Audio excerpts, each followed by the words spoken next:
भाग्य मान जाएगा, सुधर जाएंगे सारे ग्रह, बदल जाएगा आपका भाग्य, महाभाग्य। नमस्कार, बहुत स्वागत है आपका। आप देख रहे हैं महाभाग्य और मैं हूं आपके साथ शैलेंद्र पांडे। चातुर्मास की शुरुआत हो चुकी है और आपके दिमाग में यह बात जरूर होगी कि इन 4 महीनों में शुभ और मंगल कार्य नहीं होंगे, लेकिन इन 4 महीनों में आपको बहुत सारे वरदान मिल सकते हैं। इन 4 महीनों की ऐसी महिमा है कि इन 4 महीनों में आपकी पूजा, उपासना, जप, तप और ध्यान के जो परिणाम हैं वो आपके लिए बहुत सुंदर होंगे। तो आखिर चातुर्मास के 4 महीनों में कैसे महावरदान मिलेंगे, आज इस विषय पर बात करेंगे। महाभाग्य में क्या खास है, चलिए बताते हैं आपको। महाभाग्य में आज बात करेंगे कि आखिर अगले 4 महीने आपके लिए क्यों खास हैं, क्यों महत्वपूर्ण हैं। श्रावण, भाद्रपद, आश्विन, कार्तिक चातुर्मास के इन 4 महीनों में कैसे महावरदान पाएं और किन उपायों से चातुर्मास के 4 महीनों में मनोकामनाएं पूरी होंगी, इसको भी समझने की कोशिश करेंगे। इसके अलावा कल के दिन की शुरुआत कैसे करेंगे, कल का महा उपाय क्या होगा और कल अलग अलग राशियों की स्थिति कैसी रहने वाली है, कल का दिन कैसा जाने की संभावना बनने वाली है, इसको भी समझने की कोशिश करेंगे। तो आज हम बात करेंगे चातुर्मास के 4 महीनों में आपको 4 अलग अलग वरदान कैसे मिलेंगे, महावरदान कैसे मिलेंगे। सबसे पहले आज का मंत्र।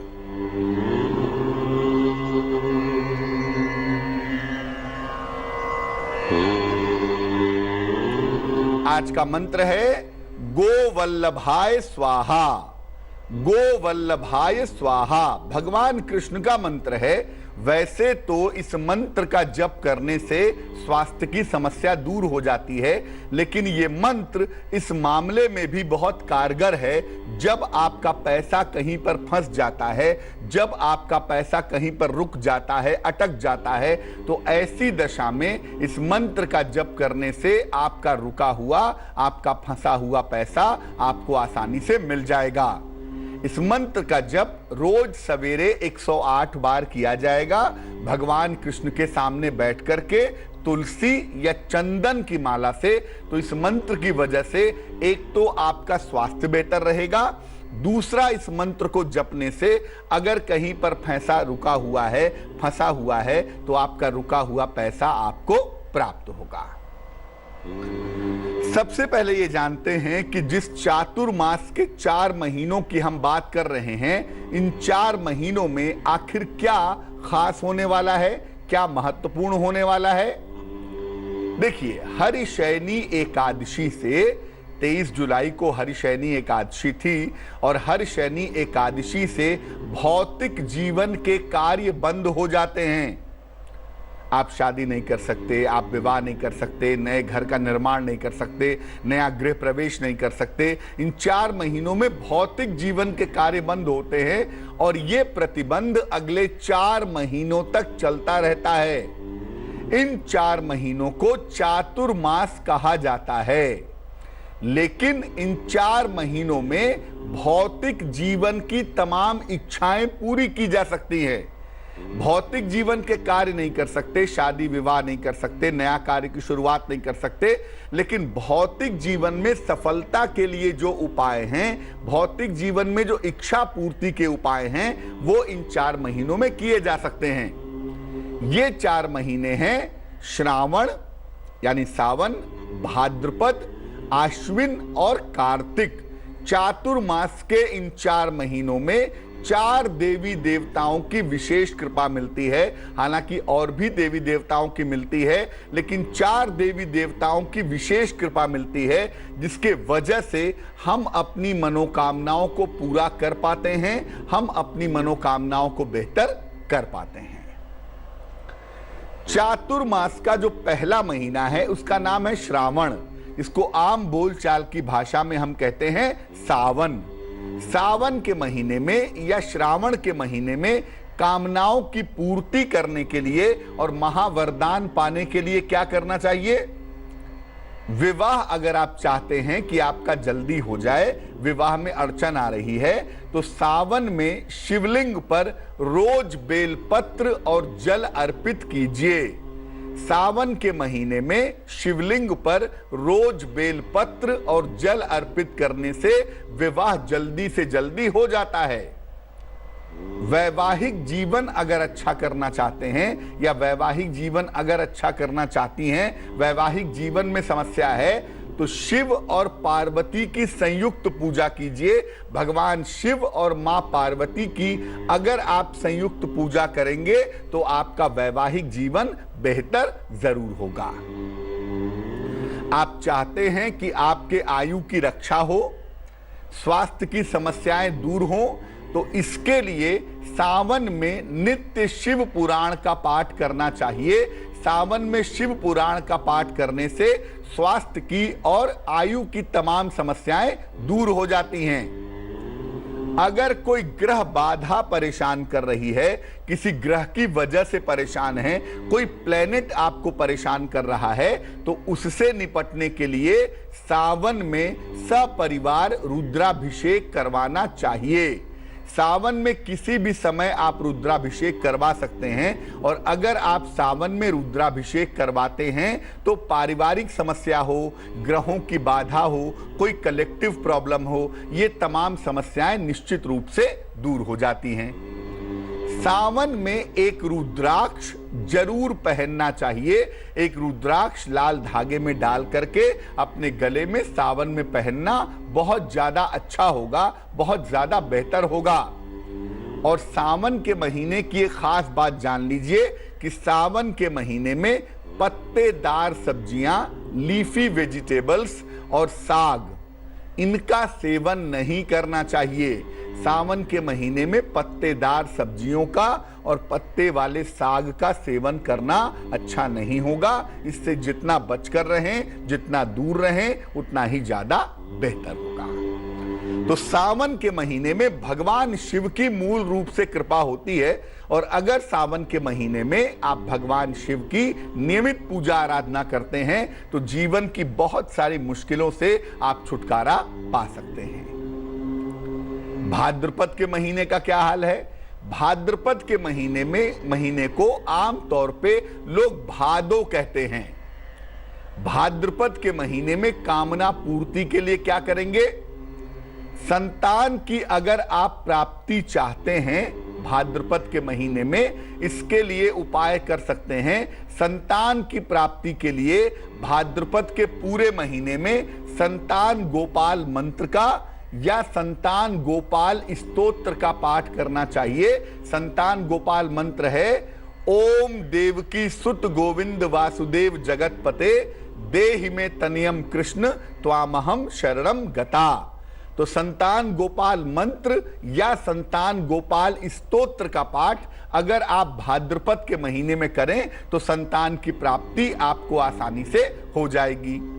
संतान अगर है और उसका डेवलपमेंट नहीं हो रहा है, उसकी उन्नति नहीं हो रही है, तो इसके लिए सावन के महीने में श्रीमद् भागवत का पूजन और अध्ययन करना चाहिए।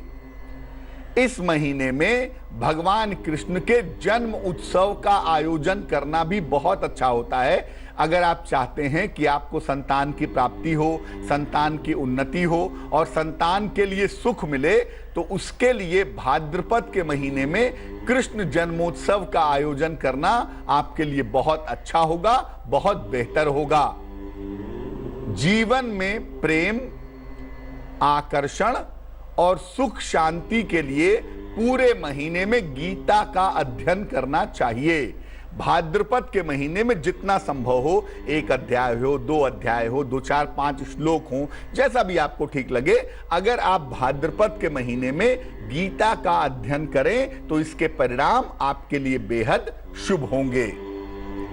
पूरे महीने में, भाद्रपद के महीने में सफेद चंदन का तिलक लगाना भी कल्याणकारी होता है। भाद्रपद के महीने में आप पूजा उपासना के दौरान या वैसे भी अगर सफेद चंदन लगाएं तो ये आपके लिए विशेष कल्याणकारी होगा।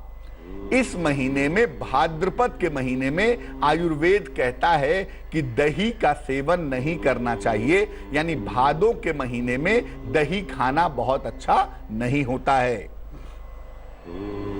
चातुर्मास का तीसरा महीना है आश्विन का, जिसको लोग अश्विन अश्विन कहते हैं, लेकिन अमूमन इस महीने का जो सही नाम है वो है आश्विन।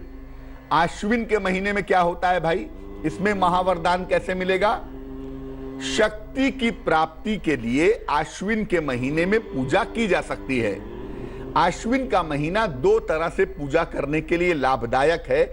आश्विन कृष्ण पक्ष में पितरों की पूजा होती है और आश्विन शुक्ल पक्ष में देवी की उपासना होती है शारदीय नवरात्रि में। तो शक्ति की प्राप्ति के लिए नियमित रूप से दुर्गा सप्तशती का पाठ आपको करना चाहिए। अगर आप शक्ति की प्राप्ति के लिए दुर्गा सप्तशती का पाठ करें तो बहुत अच्छा होगा। आश्विन के महीने में विजय के लिए, शक्ति के लिए नवाण मंत्र का जप और नवाण मंत्र से हवन करना चाहिए। नवाण मंत्र है ओम ऐं ह्रीं क्लीं चामुंडाय विच्चे। इस मंत्र का जप भी आप कर सकते हैं और इस मंत्र से हवन भी आप कर सकते हैं, उससे भी आपको आश्विन के महीने में लाभ होगा।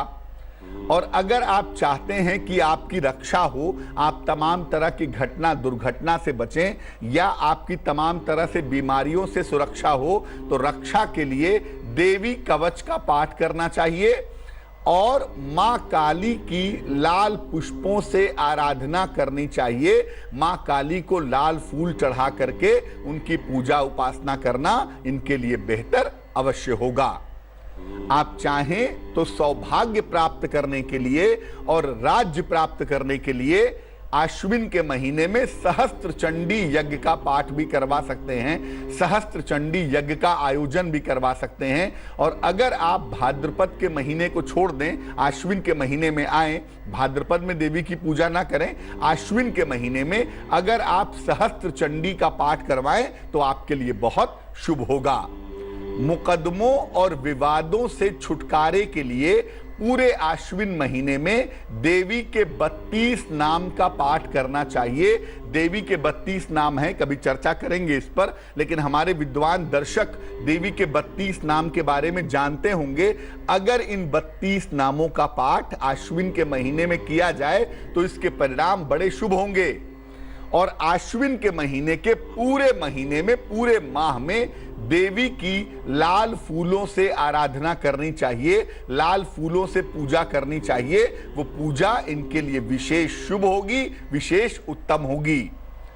आश्विन के महीने में लाल चंदन का तिलक लगाना बहुत लाभकारी होता है। अगर आप आश्विन के महीने में लाल चंदन का तिलक लगा करके देवी की पूजा करें तो वो बहुत शुभ होगा, बहुत अच्छा होगा। और याद रखें, आश्विन के महीने में दाल का सेवन नहीं करना चाहिए। जहां तक संभव हो आश्विन के महीने में दाल का सेवन ना करें। आश्विन के महीने में एक तरफ आप देवी की पूजा करके शक्ति पा सकते हैं, राज्य पा सकते हैं, अपने आप को स्वस्थ रख सकते हैं, अपने आप की सुरक्षा कर सकते हैं। लेकिन आश्विन के महीने में अगर आप अपने पूर्वजों की उपासना करते हैं, अपने पितरों की उपासना करते हैं, तो आपको अज्ञात बाधाओं से मुक्ति मिलेगी। और अपने पूर्वजों की उपासना करने से अगर आपको ऐसा लगता है कि आपकी कुंडली में पितृदोष है तो उसका निवारण भी आश्विन के महीने में हो सकता है। चातुर्मास का अंतिम महीना है, इसे कहते हैं कार्तिक। कार्तिक के महीने में वरदान पाने के लिए क्या करेंगे, कैसे वरदान पाएंगे? धन की दरिद्रता को दूर करने के लिए कार्तिक के महीने में पूरे महीने मां लक्ष्मी की उपासना करनी चाहिए। मां लक्ष्मी की पूजा अगर आप कार्तिक के महीने में करें तो धन की दरिद्रता दूर होगी, धन संबंधी समस्या गायब हो जाएगी। कार्तिक के महीने में पूरे महीने रात में श्री सूक्तम का पाठ करना चाहिए। अगर आप कार्तिक महीने की रात में श्री सूक्तम का पाठ करते हैं पूरे महीने में, तो धन संबंधी कैसी भी मुश्किल क्यों ना हो, आपके जीवन में धन की दरिद्रता कैसी भी क्यों ना हो, वो दरिद्रता निश्चित रूप से दूर हो जाती है। वैवाहिक जीवन की किसी भी समस्या को अगर आप दूर करना चाहते हैं तो कार्तिक महीने में तुलसी और शालिग्राम का विवाह करवाएं। कार्तिक महीने में तुलसी विवाह का एक महान पर्व पड़ता है, इसलिए कैसी भी दरिद्रता आपको दूर करनी है, आप कार्तिक के महीने में तुलसी और शालिग्राम का विवाह करवाएं। आपके मन की दरिद्रता दूर होगी, आपका विवाह जल्दी होगा, और अगर विवाह हो चुका है तो आपका वैवाहिक जीवन उत्तम होगा। दिवाली की रात को ध्यान जरूर करें और मुक्ति मोक्ष की प्रार्थना करें। कार्तिक के महीने में ही दीपावली आती है, तो दीपावली की रात को ध्यान करें और मुक्ति मोक्ष की प्रार्थना करें तो बहुत ज्यादा सुंदर होगा, बहुत ज्यादा अच्छा होगा। और कार्तिक के महीने में ही चातुर्मास खत्म होता है भगवान विष्णु के निद्रा से जगने के बाद, तो कार्तिक के महीने में श्री हरि के निद्रा से जगने का अगर आप पर्व मनाएं तो आपके लिए बहुत सुंदर होगा। और उनको जगा करके अपने भाग्य को जगाने की प्रार्थना करें तो आपका सोया हुआ भाग्य जगेगा, आपकी मुश्किल दूर हो जाएगी। इस महीने में, कार्तिक महीने में अगर आप तुलसी का पूजन करते हैं तो समस्त मनोकामनाओं की पूर्ति होती है। तुलसी के पूजन करने से, तुलसी को लगाने से धन की मुश्किल, परिवार की मुश्किल, विवाह की मुश्किल और वैवाहिक जीवन की तमाम मुश्किलें निश्चित रूप से दूर हो जाती हैं। और आयुर्वेद कहता है कि कार्तिक के महीने में दूध का सेवन नहीं करना चाहिए। अगर आप कार्तिक के महीने में दूध का सेवन करते हैं तो आप बीमार पड़ सकते हैं। तो चातुर्मास के मुख्य रूप से 4 महीने होते हैं, श्रावण, भाद्रपद, आश्विन और कार्तिक। हर महीने की अपनी एक महिमा है और हर महीने में पूजा उपासना करने से आपको महावरदान मिल सकता है। जीवन से जुड़ी हुई, चाहे वो सेहत की हो, चाहे वो धन की हो, चाहे वो मन की हो, चाहे वो विवाह की हो, ऐसी तमाम समस्याएं दूर हो जाती हैं। एक पर जाने के पहले हम आपको बता रहे थे कि चातुर्मास के 4 महीनों में आपको किस तरह से, किस प्रकार से महावरदान प्राप्त होंगे। अब हम बात करेंगे कल के लिए आपके राशियों के हाल की। कल का दिन कैसा जाने की संभावना बनती है, आपके सवाल का जवाब भी देंगे, लेकिन उसके पहले जानते हैं कि कल के दिन की शुरुआत कैसे करेंगे, क्या होगा कल का महा उपाय।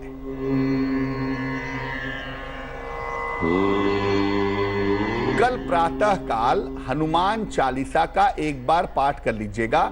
सुबह नहा करके पूजा स्थान पर बैठ करके हनुमान चालीसा पढ़ लीजिएगा और घर से निकलते समय जरा सा गुड़ खा करके निकलिएगा। पूरे दिन आपको कार्यों में सफलता आसानी से मिलती रहेगी।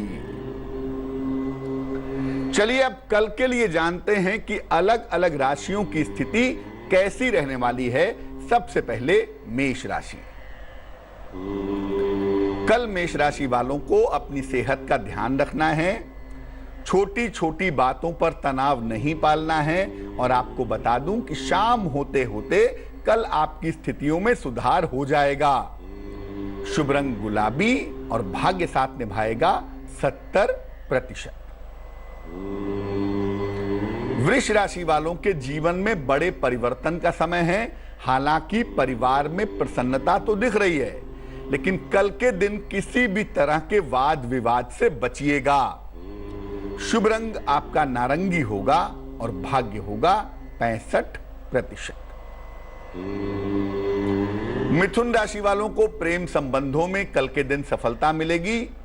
अचानक आर्थिक लाभ होगा और अगर आप अविवाहित हैं तो कल आपका विवाह तय हो सकता है।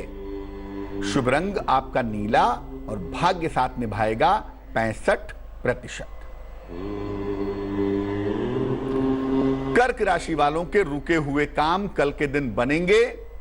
इसके अलावा आपको धन का लाभ भी होगा और आपका स्वास्थ्य भी बेहतर रहेगा, यानी तमाम चीजें आपके पक्ष में आ रही हैं। शुभ रंग आपका सुनहरा होगा और भाग्य होगा 80%।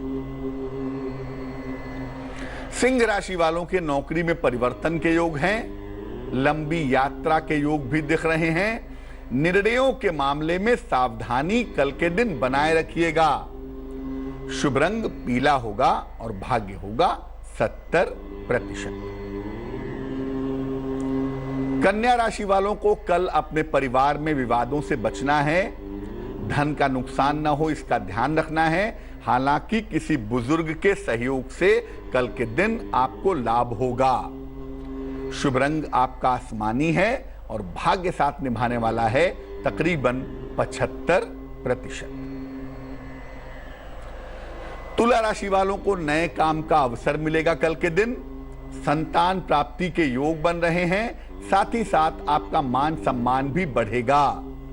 शुभ रंग सिल्वर और भाग्य होगा 80%। वृश्चिक राशि वालों की व्यस्तता बढ़ी रहेगी। रुका हुआ धन प्राप्त होगा। जीवन साथी का सहयोग मिलता हुआ दिखाई देगा। शुभ रंग धानी और भाग्य होगा 85%। धनु राशि वालों को संपत्ति का लाभ होगा। किसी मनोरंजक यात्रा पर जा सकते हैं, लेकिन कल के दिन जल्दबाजी में काम करने से बचेंगे, नहीं तो आपके बने बनाए काम बिगड़ सकते हैं। शुभ रंग हरा होगा और भाग्य होगा 75%। मकर राशि वाले अपने करियर में बिल्कुल भी लापरवाही ना करें इस समय। हालांकि आपकी सेहत भी ठीक है और आपकी विदेश यात्रा के योग भी बन रहे हैं, लेकिन अगर करियर के मामले में लापरवाही करेंगे तो नौकरी जा सकती है।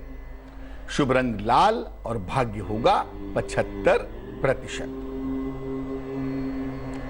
कुंभ राशि वालों की सेहत में सुधार होगा, सेहत बढ़िया रहेगी। धन लाभ के योग बन रहे हैं और आकस्मिक रूप से उपहार सम्मान का लाभ भी प्राप्त होगा। शुभ रंग ग्रे और भाग्य होगा 80%। मीन राशि वालों के संपत्ति का विवाद हल होगा, आर्थिक लाभ होगा। हो सकता है कोई नया वाहन खरीदें, वाहन सुख की प्राप्ति होगी। शुभ रंग बैगनी और भाग्य 75%। एक दर्शक जुड़ रहे हैं हमारे साथ, सतना से अक्षय हैं, उनसे बात करते हैं। अक्षय बताइए। सर पटेल जी प्रणाम जी। नमस्कार। मैं अपने बेटे के बारे में पूछना चाहता हूँ। जन्म तारीख बताइए उनकी। 17 मई 85। समय बताइए। शाम को 7:45 बजे 7:45। कहाँ पे जन्म हुआ है? सतना मध्य प्रदेश में। पूछिए क्या प्रश्न है। पंडित जी मेरे बेटे को शारीरिक और मानसिक रूप से परेशान रहता है। नेवी में है वो, तो उसे कहीं चोट लगती, कहीं एक्सीडेंट होता, कहीं कुछ होता है। मानसिक रूप से ज्यादा परेशान रहता है। और दूसरा प्रश्न है कि उसके संतान नहीं हो रही, 6-7 साल हो गए। कुंडली जो बनती है आपके बेटे की वो वृश्चिक लग्न की बनती है, राशि बनती है मेष। कुंडली के 7वें खाने में मंगल और सूर्य बैठे हैं। लग्न में बैठा हुआ शनि इनको देख रहा है और 5वें खाने का जो मालिक है बृहस्पति वो नीच राशि में चला गया है। इस वजह से संतान होने में दिक्कतें हो रही हैं। अब जहां तक सवाल अच्छी सेहत का है, अच्छे जीवन का है, उसके लिए अपने बेटे को एक मोती पहनाएं। एक 12-14 कैरेट की मोती चांदी की अंगूठी में या चांदी के लॉकेट में लाल धागे में सोमवार की रात को गले में पहनाएं, या चांदी की अंगूठी में सबसे छोटी उंगली में सोमवार की रात को उंगली में पहना दें। एक मोती पहनाइए ताकि इनका स्वास्थ्य ठीक हो, दुर्घटनाएं बार बार इनके साथ ना हो। और डॉक्टर से एक बार चेकअप करा लें, क्योंकि कुंडली अगले साल संतान के योग दिखा रही है, लेकिन लगता यही है कि किसी टेक्नोलॉजी की वजह से संतान होने की संभावना बनेगी। नेचुरली संतान होना थोड़ा सा यहाँ पे मुश्किल दिख पा रहा है। एक दर्शक जुड़ रही हैं सुनीता हमारे साथ इंदौर से, उनसे बात करते हैं। सुनीता बताइए। हेलो जी बताएं सुनीता जी। हाँ जी, रिया यादव की। उनका डेट ऑफ बर्थ है 29 अक्टूबर 1999। समय बताइए। शाम को 6:40। कहाँ पे जन्म हुआ है? इंदौर में। पूछिए क्या सवाल है। स्वास्थ्य ठीक नहीं रहता इनका। कौन है ये? और शादी के योग कब तक रहेंगे? लड़की है मेरी। कुंडली बनती है इनकी मेष लग्न की, और जो राशि बन रही है वो बन रही है मिथुन। महादशा इस समय गुरु की है और अंतरदशा इस समय राहु की चल रही है। अभी विवाह होने में समय है, कम से कम 2 वर्ष का समय लगेगा। 2020 या 2021 में शादी होने की संभावना इनकी दिखाई दे रही है। दूसरी बात यह है कि इनके स्वास्थ्य को बेहतर करने के लिए इनके सूर्य वाले पार्ट को बेहतर करना होगा, क्योंकि सूर्य जब नीच का होता है तो आंखों में, डाइजेशन में, हड्डियों में प्रॉब्लम होने की संभावना बनती है। तो इनको एक माणिक्य पहना दें, 6 से 8 कैरेट का माणिक्य तांबे या सोने की अंगूठी में, दाहिने हाथ की अनामिका उंगली में, रिंग फिंगर में, रविवार की प्रातः धारण करवाने से इनको लाभ होगा। एक दर्शक जुड़ रही हैं वाराणसी से हमारे साथ, रेखा हैं, उनसे बात करते हैं। रेखा जी बताइए। हाँ पंडित जी नमस्ते। जी नमस्कार। मुझे अपने भाई के बारे में पूछना था। डेट ऑफ बर्थ बताइए भाई की। 11 दिसंबर 1990। समय बताइए। 1:45 रात में। कहाँ पे जन्म हुआ है? वाराणसी में। पूछिए क्या सवाल है। उनके करियर और शादी कब तक होगी, और शादी के बाद मतलब वैवाहिक जीवन कैसा रहेगा उनका, ये जानना था। देखो आपके भाई साहब की जो कुंडली हमारे पास बन रही है, ये कुंडली है कन्या लग्न की, राशि भी कन्या है, और शादी होने की जहां तक बात है अगले वर्ष 2019 में इनकी शादी हो जाएगी। और विवाह के बाद ये करियर में ज्यादा उन्नति करेंगे, इस बात की संभावना भी कुंडली में दिख रही है, ताकि विवाह के बाद ज्यादा उन्नति ये कर सकें। इसलिए इनका विवाह अगले साल कराने की कोशिश करनी चाहिए। वाराणसी जन्म स्थान है, जन्म स्थान से दूर जाकर के अगर ये अपने करियर को बना सकें, करियर को बनाने की कोशिश करें तो इनके लिए बहुत अच्छा होगा। एक इनको पन्ना पहना दिया जाए, 6-7 रत्ती का पन्ना, चांदी की अंगूठी में, दाहिने हाथ की सबसे छोटी उंगली में, बुधवार की शाम को अगर इनको पन्ना पहनाएं तो इनके करियर में और इनके विवाह वाले पक्ष में इनको लाभ होगा। चलिए अब आपको सुनाते हैं भगवान की कहानी और बताते हैं कि भगवान की लीला कितनी अलौकिक होती है। महाभारत का जब युद्ध हुआ तो अंतिम चरण में, अंतिम समय में अर्जुन और अश्वत्थामा के बीच में युद्ध हुआ, और दोनों ने युद्ध जीतने के लिए ब्रह्मास्त्र का प्रयोग कर दिया। अगर ये दोनों ब्रह्मास्त्र आपस में टकरा जाते तो मुश्किलें बढ़ जाती निश्चित रूप से। इसीलिए भगवान कृष्ण के आदेश पर अर्जुन ने अपना ब्रह्मास्त्र वापस ले लिया, लेकिन अश्वत्थामा को यह जानकारी नहीं थी कि अपना अस्त्र वापस कैसे लिया जाता है। इसीलिए उसने ब्रह्मास्त्र को मोड़ दिया अभिमन्यु की पत्नी उत्तरा के गर्भ की तरफ। उत्तरा के गर्भ में उस समय परीक्षित थे और उनके गर्भ की तरफ ब्रह्मास्त्र को मोड़ दिया। ब्रह्मास्त्र के प्रभाव से परीक्षित का जन्म मृतक के स्वरूप में हुआ, ऐसा कहा जाता है। भगवान कृष्ण जब वहां पहुंचे तो उत्तरा ने, जो कि अभिमन्यु की पत्नी थी, उन्होंने भगवान से प्रार्थना की कि उनके बालक के प्राणों की रक्षा की जाए। हे प्रभु, मेरे बालक के प्राणों की रक्षा करो। भगवान कृष्ण ने आंखें बंद की, संकल्प लिया और उस बालक के ऊपर हाथ फेरा। हाथ फेरते ही परीक्षित जीवित हो उठे। परीक्षित ने भविष्य में जीवित रह करके लंबे समय तक शासन किया, ऐसी भी कथा आती है। इसका मतलब क्या है? दुनिया की कितनी भी बड़ी से बड़ी कठिनाई क्यों ना हो, क्योंकि ब्रह्मास्त्र एक ऐसा अस्त्र है जिसका प्रभाव कभी खाली नहीं जाता। इसलिए दुनिया में कितनी भी बड़ी कठिनाई क्यों ना हो, कितनी भी बड़ी समस्या क्यों ना हो, यहां तक कि आपके ऊपर कोई ब्रह्मास्त्र भी क्यों ना चला दे, अगर भगवान की कृपा है आपके ऊपर तो निश्चित रूप से आप बड़ी से बड़ी आपदा से बच जाएंगे। कुल मिलाकर इस कथा की शिक्षा यह है कि ईश्वर की कृपा से जीवन और मृत्यु जैसी घटनाएं भी बदली जा सकती हैं, बशर्ते कि ईश्वर की कृपा आपके ऊपर हो। तो आज की कहानी के बाद कार्यक्रम के अंत में अब जान लेते हैं क्या है आज का मंत्र। आज का मंत्र है गोवल्लभाय स्वाहा। गोवल्लभाय स्वाहा।